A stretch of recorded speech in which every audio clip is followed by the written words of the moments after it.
जय श्री राधे कृष्णा। एक बार फिर आप सभी का हमारे YouTube चैनल में बहुत बहुत स्वागत है। आज इस वीडियो में आप सुनेंगे विष्णु जी और शिव जी की 3 सुंदर पौराणिक कथाएं। कृपया कहानी को शुरू से अंत तक ध्यान से सुनें। तो शुरू करते हैं पहली कहानी। क्या आप बद्रीनाथ जी की कहानी जानते हैं? यह वह जगह है जहाँ शिव जी और पार्वती जी रहते थे। यह उनका घर था।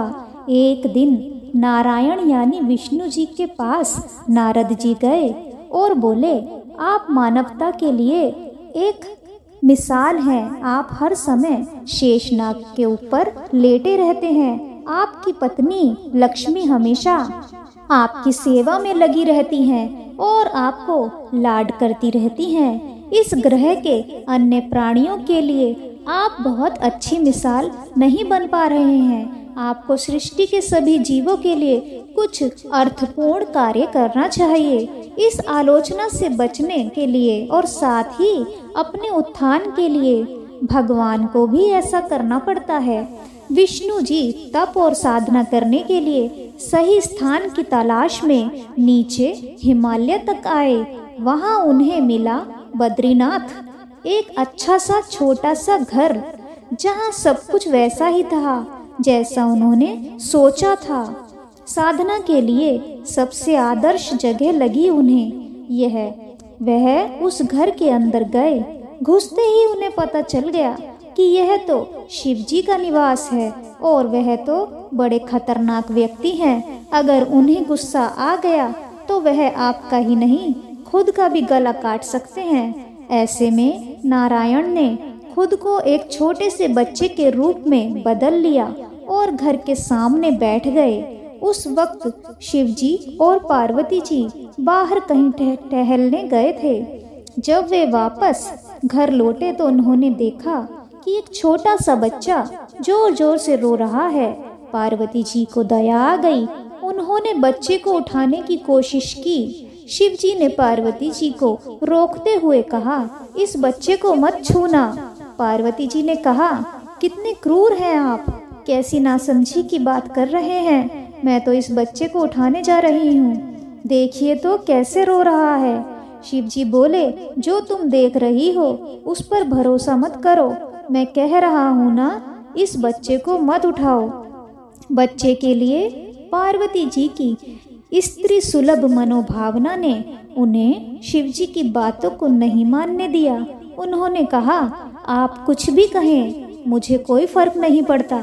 मेरे अंदर की माँ बच्चे को इस तरह रोता नहीं देख सकती। मैं तो इस बच्चे को जरूर उठाऊंगी। और यह कहकर उन्होंने बच्चे को उठाकर अपनी गोद में ले लिया। बच्चा पार्वती जी की गोद में आराम से था और शिव जी की तरफ बहुत ही खुश होकर देख रहा था। शिव जी इसका नतीजा जानते थे, लेकिन करें तो क्या करें, इसलिए उन्होंने कहा, ठीक है, चलो देखते हैं क्या होता है। पार्वती जी ने बच्चे को खिला पिलाकर चुप किया और वहीं घर पर छोड़कर खुद शिव जी के साथ गर्म पानी से स्नान के लिए बाहर चली गईं। वहां पर गर्म पानी के कुंड हैं। उसी कुंड पर स्नान के लिए शिव जी और पार्वती जी चले गए। लौट कर आए तो देखा कि घर अंदर से बंद था। शिव जी तो जानते ही थे कि अब खेल शुरू हो गया है। पार्वती जी हैरान थी कि आखिर दरवाजा किसने बंद किया। शिव जी बोले, मैंने कहा था ना, इस बच्चे को मत उठाना। तुम बच्चे को घर के अंदर लाई और अब उसने घर अंदर से दरवाजा बंद कर लिया है। पार्वती जी ने कहा, अब हम क्या करें? शिव जी के पास 2 विकल्प थे। एक, जो भी उनके सामने है उसे जलाकर भस्म कर दें, और दूसरा, वे वहां से चले जाएं और कोई और रास्ता ढूंढ लें।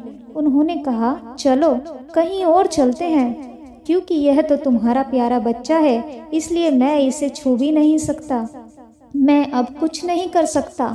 चलो कहीं और चलते हैं। इस तरह शिव जी और पार्वती जी को अवैध तरीके से वहां से निष्कासित कर दिया गया। वे दूसरी जगह तलाश करने के लिए पैदल ही निकल पड़े। दरअसल बद्रीनाथ और केदारनाथ के बीच एक चोटी से दूसरी चोटी के बीच सिर्फ 10 किलोमीटर की दूरी है। आखिर में वह केदारनाथ में बस गए और इस तरह शिवजी ने अपना खुद का घर खो दिया। आप पूछ सकते हैं कि क्या वह इस बात को जानते थे? आप कई बातों को जानते हैं, लेकिन फिर भी आप उन बातों को अनदेखा कर उन्हें होने देते हैं। तो आइए सुनते हैं दूसरी कहानी, जो विष्णु भगवान जी ने शिव जी को मुश्किल से बाहर निकाला। योगिक कथाओं में ऐसी कई कहानियां हैं जिनमें बताया गया है कि शिव जी की करुणा का कोई भेदभाव नहीं करती और वे किसी की इच्छा पर बच्चों की तरह भोलापन दिखाते हैं। एक बार गजेंद्र नामक एक असुर था। गजेंद्र ने बहुत तप किया और शिवजी से यह वरदान पाया कि वह जब भी उन्हें पुकारेगा शिवजी को आना होगा। त्रिलोकों के सदा शरारती ऋषि नारद ने देखा कि गजेंद्र हर छोटी छोटी बात के लिए शिवजी को पुकार लेता था, तो उन्होंने गजेंद्र के साथ एक चाल चली। उन्होंने गजेंद्र से कहा, तुम शिवजी को बार बार क्यों बुलाते हो? वह तुम्हारी हर पुकार पर आ जाते हैं। क्यों नहीं तुम उनसे कहते कि वह तुम्हारे अंदर आ जाएं और वहीं रहें, जिससे वह हमेशा तुम्हारे अंदर होंगे। गजेंद्र को यह बात अच्छी लगी और फिर उसने शिवजी की पूजा की। जब शिवजी उसके सामने प्रकट हुए तो वह बोला, आपको मेरे अंदर रहना होगा, आप कहीं मत जाइए। शिवजी अपने भोलेपन में एक लिंग के रूप में गजेंद्र में प्रवेश कर गए और वहां रहने लगे। फिर जैसे जैसे समय बीता, पूरा ब्रह्मांड शिवजी की कमी महसूस कर रहा था। कोई नहीं जानता था कि वह कहाँ है। सभी देव और गण शिव को खोजने लगे। काफी खोजने के बाद जब कोई यह पता नहीं लगा पाया कि वह कहाँ है, तो वे सब हल ढूंढने के लिए विष्णु जी के पास गए। विष्णु जी ने स्थिति देखी और कहा, वह गजेंद्र के अंदर हैं। फिर देवों ने उनसे पूछा कि वे शिवजी को गजेंद्र के अंदर से कैसे निकाल सकते हैं, क्योंकि गजेंद्र शिव को अपने अंदर रखकर अमर हो गया था। हमेशा की तरह विष्णु जी ने सही चाल लेकर आए। देवगण शिव भक्तों का रूप धरकर गजेंद्र के राज्य में आए और बहुत भक्ति के साथ शिव जी का स्तुति गान करने लगे। शिव जी का महान भक्त होने के कारण गजेंद्र ने इन लोगों को अपने दरबार में आकर गाने और नाचने का न्योता दिया। शिव भक्तों के वेश में देवों का यह दल आया और बहुत भावनाओं के साथ, बहुत भक्ति पूर्वक वे शिवजी के लिए भक्ति गीत गाने और नाचने भी लगे। शिवजी जो गजेंद्र के अंदर बैठे हुए थे, अब खुद को रोक नहीं सकते थे, उन्हें जवाब देना ही था। तो वह गजेंद्र के टुकड़े टुकड़े करके उससे बाहर आ गए। तो इस तरह विष्णु जी ने शिवजी को गजेंद्र के बाहर निकाल लिया।